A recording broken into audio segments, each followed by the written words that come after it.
Hey everybody, this is GGB. We're going to be getting into college basketball today, Thursday edition. We had 4 upsets hit last night. Unfortunately, mine did not hit. Wham! So I still sit at 1.5 points entering Thursday. This is an important day for me to get a big W. This is crucial to really hitting the goal and the mark that I want to hit to get that 4 points, so I don't have to add anything to the wheel. So this is a big day. But let's go over the upsets we got yesterday. We'll start off in the SEC. Vanderbilt upsets number 23 Kentucky, and this is important for a lot of basketball teams, but I'll mention the ones that are obvious. Unfortunately for A&M, by the way, any A&M fans last night, any chances you had of winning the SEC are gone. Thanks to Alabama's comeback overtime win over Auburn. But Tennessee was a huge winner today simply because of a Kentucky loss. Now, again, Tennessee does not control their own destiny. They might have the same record, but remember, Kentucky swept Tennessee in the regular season. So Tennessee has to beat Auburn, I believe, on Saturday and have to hope that Arkansas upsets Kentucky. But even so, it kept any hopes of getting the number 3 overall seed alive for Tennessee. So that was an important game. Important victories, by the way, by Vandy and Mizzou. Vandy moves to 17 and 13 overall and might be one of the hotter teams in the SEC entering the tournament.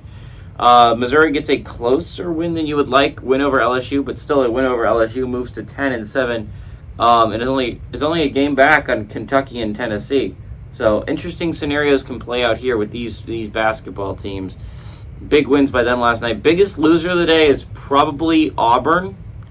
Kentucky's also a significant loser because they had a weird loss to their resume. It's going to bump them down in the NCAA tournament. But not only that, they could have clinched the 3 seed yesterday, and they still leave that open for Tennessee to get.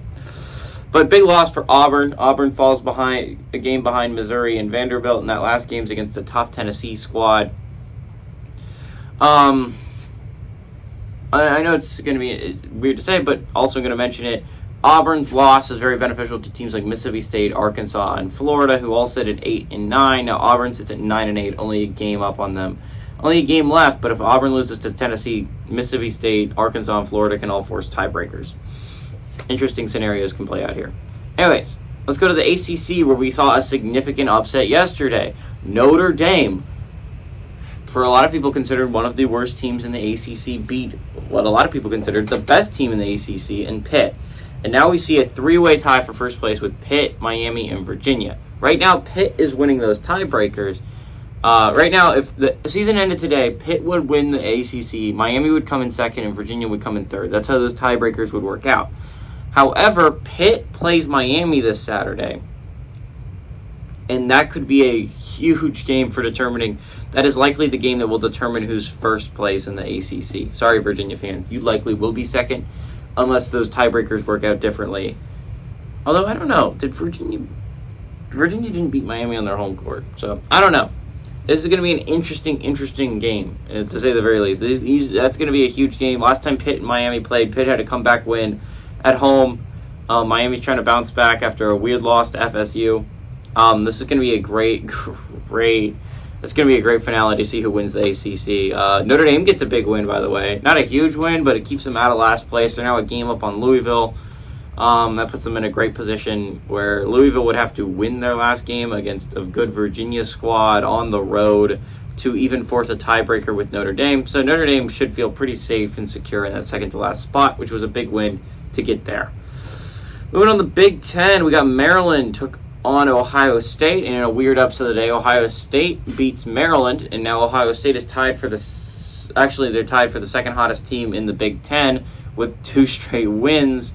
Weirdly enough, a 2-game winning streak is enough to be tied for the second hottest team in the Big Ten, along with Iowa. Hottest team in the Big Ten right now is Michigan, winning 3 in a row.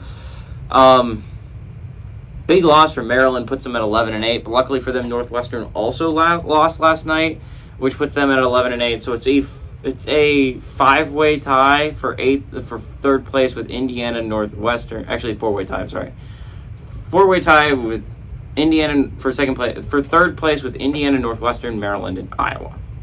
It's going to be an interesting battle down the stretch, guys, and we're going to get more into the Big Ten later because I have some things to say about it. But anyways, oh, we got one last one. In the Big 12, TCU upsets Texas at home. TCU moves to 9-8 in conference. Texas falls to 11-6 and in a three-way tie for second place. By the way, Texas might be the biggest loser of the day. They went from having sole possession of second place and a chance to get a share of a conference title with Kansas to losing. Now Kansas wins the outright Big 12 title, and they also have the 1 seed. But not only that, Texas goes from having themselves in that position to falling and now in a tie for second place. And by the way, those tiebreakers do not shake out in Texas's favor. If the season ended today, they would be the 4 seed in the Big 12. Rough day for Longhorns fans. Big day for TCU fans. You're not going to be able to catch Texas or Baylor or K-State. So 5th place is really your ceiling. But a big win moves you to 9-8, and it puts you a game up on Iowa State, who might be one of the colder teams in the Big 12 right now, losing 4 in a row. It's an important game to win if you're a TCU fan. And now all you got to do is Iowa State lose to Baylor, or you win and you clinch the 5 seed. Huge game for the Horned Frogs. Anyways, let's move on to the 4 ranked games we have today. At 7 o'clock, we got Wichita State, who's 15-13, traveling to number 1. Houston is 27-2. Houston favored by 16.5 points on ESPN2. At 9 o'clock, we got Arizona State, who's 29, traveling number 4. UCLA, who's 25-4. UCLA favored by 11.5 on ESPN. At 9 o'clock, we number 5, Purdue is 24-5, traveling to Wisconsin, who's 16-12. Purdue favored by only 4 on FS1. And at 11 o'clock, we number 8, Arizona is 24-5, traveling to USC, who's 21-8. Arizona favored by 2 on ESPN. Anyways, let's get on into the American. This feels super boring to say, but believe it or not, Houston's won the American. Oh my God, they already did it. They could lose their next games, and Memphis still can't catch them. So Houston's already won the American. They're already the 1 seed in the AAC tournament. The only question is, if they keep winning, will they get the number 1 overall seed in the NCAA tournament? It's looking like it so far. They look like the best team in the entire college basketball. Again, only college basketball team to have only lost 2 games. And one of those games was a close game to the second best team in the country, and just Bama. So this is going to be Houston's a good basketball team.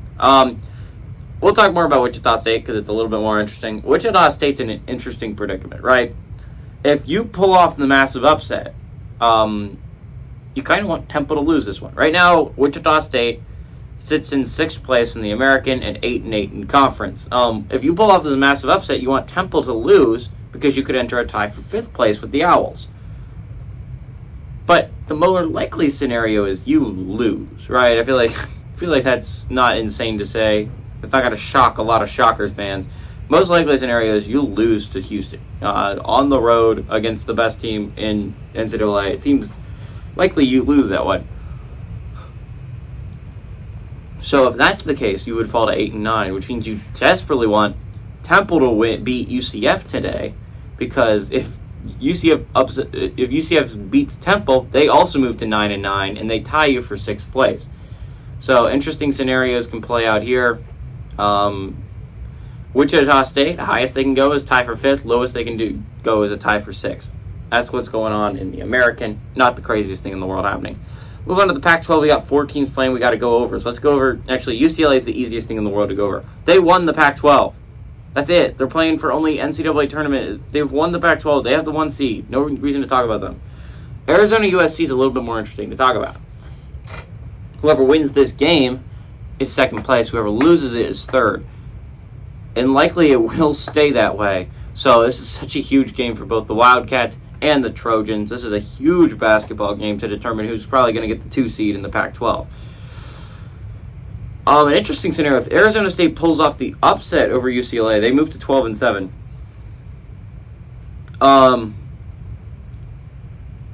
Whoever loses would be 13-6. It's possible if USC or Arizona, whoever loses that game, drops their last game and Arizona State wins their last game, they can force a tiebreaker and possibly steal that number 3 seed away. The main thing you should be worried about, though, is if you're Arizona State, is keeping Oregon back. Oregon sits at 10-8. You sit at 11-7, only a game up on the Ducks. You want to keep those Ducks about as far back as humanly possible. You don't want them catching up to you. That's a scary basketball team. You don't want them catching up to you. You don't want them overtaking you. The goal is to keep the Ducks behind you. You want that 4 seed if you're Arizona State, at the very least. So this would be a huge win to basically assuring that. Now, to be fair, if Oregon wins their last 2 and then you drop their last one, even if you beat UCLA, you would force a tiebreaker scenario. But this would go a long way to assuring that you get the 4 seed. Remember, Arizona State has control over their own destiny of getting the 4. Could even get the 3 if things work out right for them. Anyways, that's what's going on with Pac-12. Not that insane. I want to go to the Big Ten. That's where things get really kind of crazy. Purdue's the 1 seed right now. They have clinched a share of the Big Ten title. They can clinch an outright Big Ten title before they even play today. They start their game at 9 o'clock. At 7 o'clock, Michigan takes on Illinois. If Illinois beats Michigan, then Michigan falls to 11-8, and Purdue already wins an outright conference title and the 1 seed in the Big Ten tournament without even stepping onto the basketball court. But if Purdue loses this one and Michigan wins this one, then Purdue still has to actually play basketball on Saturday or Sunday to make sure that they get an outright conference tournament. Remember, these last 2 games are not cakewalks for Purdue. Wisconsin is a tough basketball team despite their conference record. This is still probably an NCAA tournament team. And Illinois is their other opponent, which is no cakewalk as well. Here's what I'm going to say. I think this is really interesting.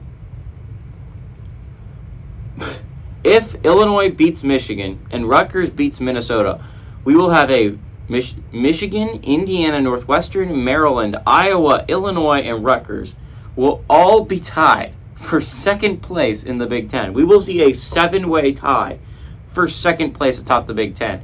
This could be an 8-way tie, but I don't know if Michigan State's ever going to play that game against Minnesota. It seems unlikely at this point as the year's coming to a close, which is a massive loss for Michigan State, by the way, because that is a game you would most likely win if you are a Spartans fan. Minnesota only has 1 win on the year in Big Ten play, and was against Ohio State, the second worst team in Big Ten play. Not lately, but they were for the majority of this season, which is why that win is not as impressive. So, it's a likely win for Michigan State if they play it.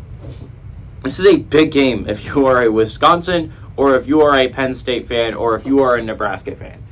Because if you do not know, Penn State sits as a 10 seed right now at 9 and 10.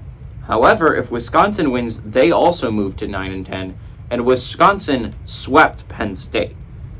So if you're a Penn State fan, if Wisconsin wins this game, you are not getting the 10 seed. I can almost guarantee it to you because it would require you to win your last game against Maryland and have Wisconsin drop their last game against Minnesota of all basketball teams. If it was any other team, it would be possible. It's not happening with Minnesota. So, anyways, Penn State sits at 9 and 10. Wisconsin sits at 8 and 10. So if you are a Penn State fan, you are so desperately watching this basketball game and so desperately rooting for Purdue. If I remind you, if anyone's not out there who's not a Big Ten fan, it's so important to get that 10 spot just because you get a bye. The bottom 4 teams in the conference play first day. They play that Wednesday. It's important not to play that Wednesday. You do not want to play that Wednesday. That would be a bad situation for you. Not good. It would not put you in a position where you win basketball games as if winning is being in the bottom 4. You don't want to be in the bottom 4. 10's the ideal spot if you are aiming for it. And that's where Penn State sits. That's where they can get. Yeah. So, but if Wisconsin loses, they fall into a tie with Nebraska for 11th. If you do not know, Nebraska actually beat Wisconsin on February 11th. So, actually, Nebraska has the tiebreaker over Wisconsin. So, Wisconsin's in an interesting scenario. If you pull off the upset at home, you can move up to the 10 seed. If you lose this game, not only do you fall out of the 11 seed, you fall to the 12 seed. And why is the 11 seed so important compared to the 12 seed? I shall explain it to you. The 11th seed plays Minnesota. The 12th seed plays Ohio State. Ohio State right now has beaten Illinois and Maryland, 2 of the better teams in the Big Ten, in a row. Ohio State's hitting their stride. And while they're probably not going to go and win the entire conference tournament, they could end your season early. which is why you don't want to be the 12th seed. Ideally, you want to be the 11th seed because you're playing a Minnesota team that has not shown any ability, really, to keep games close, let alone win them. So the difference between the 11 and 12 seed is significant. The difference between the 11 and 10 seed is massive, and that's what this game will determine, is whether Wisconsin, I mean, even if you lose that game, if you're Wisconsin, it's still possible for you to, it's still a likely scenario for you to get the 10 seed, because you fall to 11, 8, and 11. Although it could be a three-way tiebreaker, right? If you win your last game against Minnesota, Nebraska wins, and Penn State loses to Maryland at home, that could be a very interesting scenario to play out. Anyways, this is basically what I'm saying. Wisconsin with a win, 10th place. Wisconsin with a loss, 12th. Important game for Wisconsin. Anyways, who do I think is going to pull off the upset? I understand there's some low spreads here, but normally Thursday's my crazy day. I hope and pray as a Penn State fan, Purdue beats Wisconsin, and I think Zona is coming off a heartbreaking loss. They're gonna play well against USC. UCLA got some. They played a weirdly close game against Colorado on Sunday. I think Arizona State's a good basketball team. I like them to. I know this is a crazy upset. They're 11.5-point dogs, but I like Arizona State. I like the Sun Devils to go on the road and beat the Bruins. Everybody, this is GGB saying adios amigos and go Sun Devils.